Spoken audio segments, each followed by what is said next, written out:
A woman alone, walking the corridors of power in Tudor England, her steps echoing against stone walls that had witnessed betrayal, blood and prayer. In a kingdom ruled by fear and faith, where one man's word was law and one belief could mean death, she dared to question the crown itself. Was it courage or a death wish?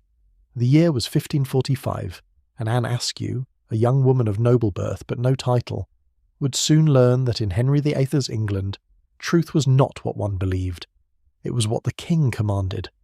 Her name was whispered with unease among courtiers, not for scandal or seduction, but for something far more dangerous: conviction. She believed in scripture, not sacraments, in faith, not ritual. To her, the Bible was the living word, and she read it not as a privilege but as a right. That alone made her an enemy of the state. Born in Lincolnshire to Sir William Askew, a loyal servant of the crown, Anne's early years offered her the quiet security of privilege. But privilege, in Tudor England, was a fragile thing. The walls of estates might protect the body, but not the soul from royal scrutiny. Anne was no passive child of her father's will. She learned to read, to think, to argue, a rarity for women. Knowledge in her case was no ornament, it was rebellion. Her questioning mind was both her gift and her curse. The whispers began when she refused to accept the Catholic teaching of transubstantiation, that the bread and wine of communion became the literal body and blood of Christ. It was the heart of church orthodoxy, and to reject it was treason cloaked in theology. Yet Anne did not whisper. She spoke. "I would rather read 5 lines in the Bible," she once said, "than hear 5 masses in the church." Those words, so simple, struck like a blade across the sanctity of the old faith. In the streets of London the air was thick with tension. England was a nation torn in two, its soul divided between papal devotion and Protestant reform. King Henry VIII had broken from Rome to claim his own supremacy as head of the Church of England, but the faith of his people was still in flux, a realm suspended between the old world and the new, both burning with righteousness. Heresy and loyalty now shared the same dangerous breath. Men were hanged, women burned, priests exiled, all in the name of God and all with royal blessing. In this maelstrom of belief, Anne Askew walked not as a fearful subject, but as a woman certain of her truth. Her marriage, arranged and loveless, to Thomas Kyme, could not contain her. When her husband demanded she abandon her Protestant beliefs, she refused. When he drove her from their home, she went to London, the beating heart of Tudor politics and danger alike. There she preached, quietly at first, then with growing courage, speaking not to mobs but to minds. She met with those who shared her faith, reading scripture, interpreting it, discussing it. But even words carried weight. Informers listened in taverns and parlours, spies recorded names and phrases. By the spring of 1545, her words had travelled beyond safe ears.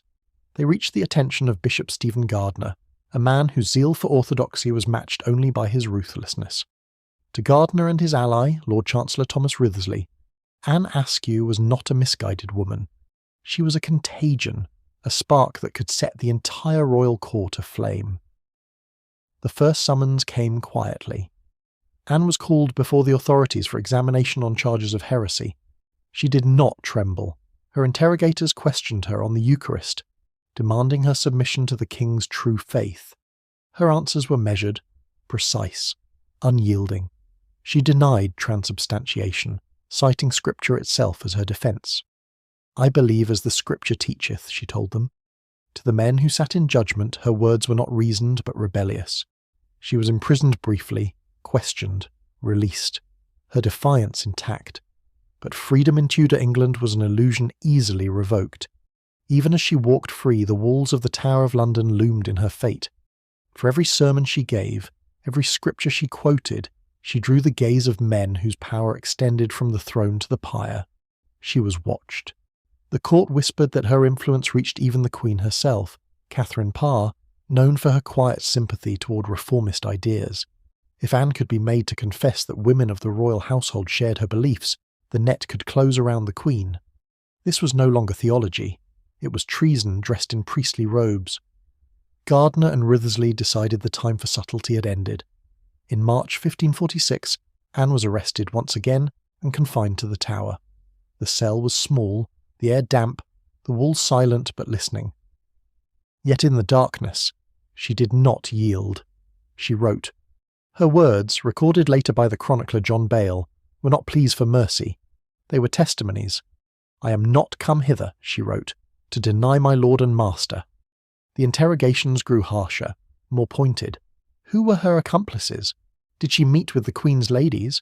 Who among the nobles shared her heresy? Each question carried the promise of death. Each silence deepened the suspicion, but she refused to speak a single name. In her silence she became dangerous, for silence in the face of power is louder than confession. Her captors, accustomed to breaking men of rank and heretics of renown, found in this young woman a defiance they could neither explain nor crush by words alone. And so they resorted to something darker. Torture, rarely sanctioned for women, and never so openly, was authorized in secret. There was no warrant signed by the king. There was no law that permitted it. But law had long ceased to matter in Henry's England. The Crown's will was justification enough, and for Anne Askew, that will was a death sentence written not on parchment, but on the flesh. On a grey morning, beneath the vaulted ceilings of the Tower, Anne was dragged to the chamber that housed England's most feared instrument, the rack. It stood like an altar to human suffering. A wooden frame, ropes at either end, a wheel that turned not for justice but for agony. Men had screamed upon it, their joints torn, their bones wrenched from sockets, their bodies stretched into silence, but never a woman like her. The Lieutenant of the Tower, Sir Anthony Kingston, looked upon her with pity and refused to order the torture. Yet Gardiner's men were impatient. Lord Chancellor Wriothesley and Sir Richard Rich, two of the most powerful men in England, took the handles themselves. Anne's wrists were bound, her ankles secured. With each turn of the wheel, her body stretched, tendons snapping like cords of rope. Her shoulders dislocated, her hips wrenched apart. Still, she uttered no names. They demanded she speak the Queen's. She closed her eyes. "I have nothing to say," she whispered. Wriothesley, enraged, turned the wheel further. The pain tore through her, white and blinding, beyond scream or prayer. Witnesses said she fainted. When she awoke, her body was broken. Her limbs hung useless, her strength destroyed. Yet her faith, like tempered steel, remained unbent. When the torment ended, Anne was carried, limp, pale, barely breathing, back to her cell. She could no longer walk. Her arms hung disjointed, her frame twisted. Yet in her frailty she wrote again. Her words, preserved by those who smuggled them from her prison, became scripture to those who read them. "I had rather die," she wrote, "than break my faith." Her torturers had sought to make an example of her, to extract names, to silence the whispers of reform that had crept through the court. Instead, they created a martyr while she still drew breath. Outside the Tower, rumours spread like wildfire. London's taverns hummed with tales of the woman on the rack. Even in a city accustomed to cruelty, her suffering struck a chord of horror. Some whispered that the Queen herself wept upon hearing of it. Others feared the king's wrath if the matter reached his ears, for torture of a condemned woman was a risk even his closest men dared not take lightly. Yet the machine of authority moved on, indifferent to pity. Her trial was complete, her guilt already written, only the spectacle remained. Summer came heavy with heat and rumour. The date was set. July 16th, 1546, Smithfield. The same ground that had witnessed hundreds of executions now awaited her. Her body, broken beyond repair, was prepared for the pyre. She would be burned not as a heretic in private shame, but as a warning to all who dared defy the faith decreed by the king. The Tower's gates opened, and from its shadows she emerged, not walking, but carried. Her frail form, bound to a chair, was lifted into the sunlight. The crowd parted. Some stared in awe, others turned away. In her silence, she commanded more reverence than the priests who condemned her. In that moment, Anne Askew ceased to be merely a woman. She became something greater, a challenge carved into history's memory, a voice that refused to be extinguished. The rack had broken her bones, but not her will. The crown could claim her life, but not her faith. And as she was carried toward the stake, London itself seemed to hold its breath. For the fire that awaited her would not only consume her body, It would ignite a legacy that neither king nor council could ever silence. Would her death end the heresy she was accused of spreading?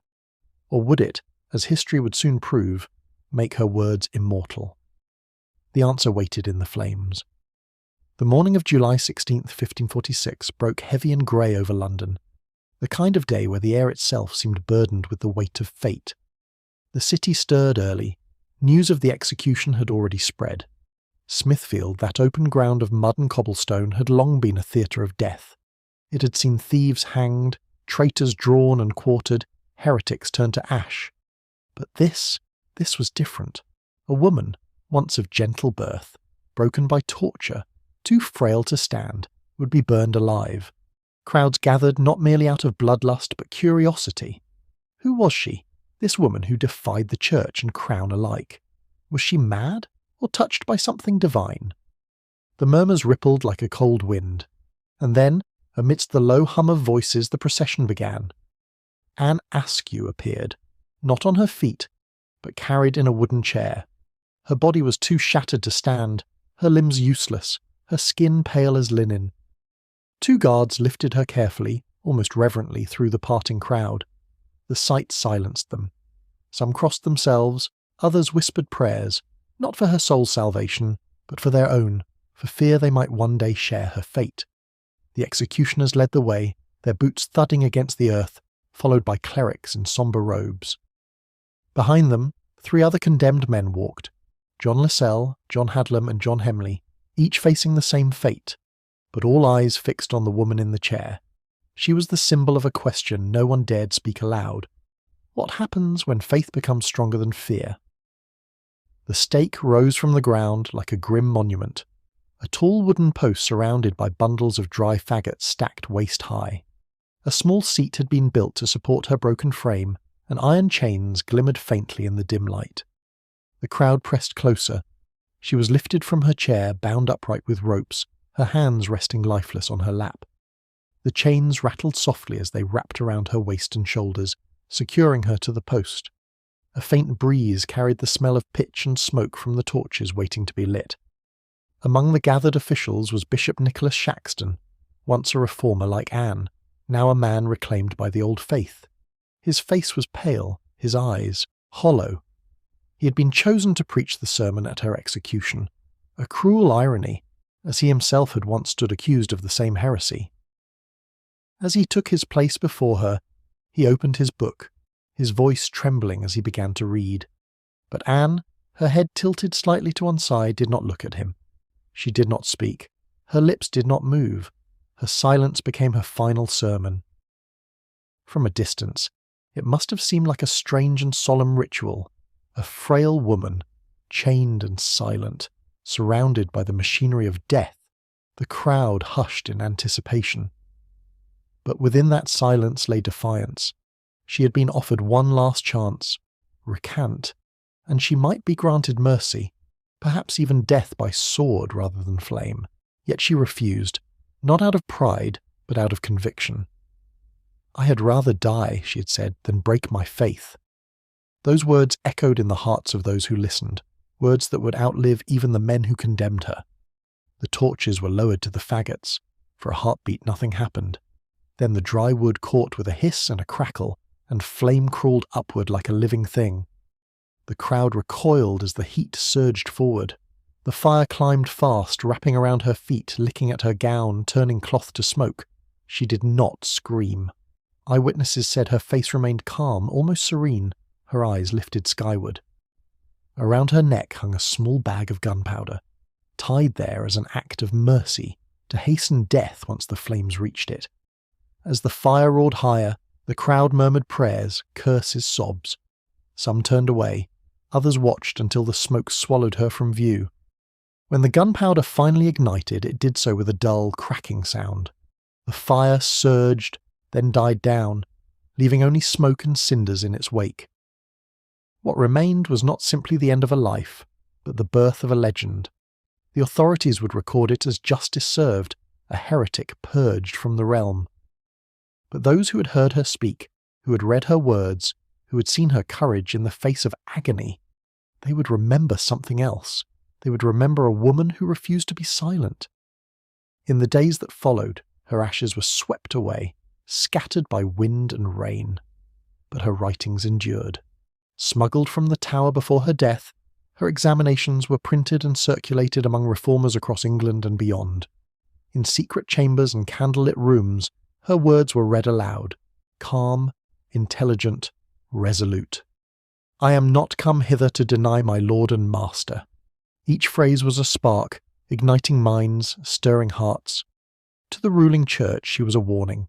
To the reformers she was a saint in all but name.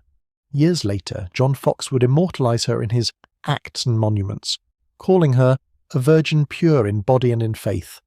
To him she was not a victim, but a martyr, a living symbol of Protestant truth against the tyranny of the old faith. Yet beyond theology, her story carried a deeper weight. She was a woman in an age that denied women power, knowledge, or voice, and still she spoke with such clarity that even torture could not silence her. Her death did not merely expose the cruelty of the state, it revealed the hypocrisy at its heart, the fear of a single mind unchained. What must it have been, in those final moments, to look upon the crowd and know that her name would live longer than her flesh? The flames at Smithfield consumed her body, but not her defiance. In every word she wrote, in every silence she held, she carved her testimony into the soul of England. The men who tortured her would die in comfort, their names remembered only in infamy. Wriothesley, Rich, Gardner, architects of her suffering, believed they had extinguished her influence, but history had other plans. Her writings crossed borders. Her story travelled through whispered sermons and hidden pamphlets.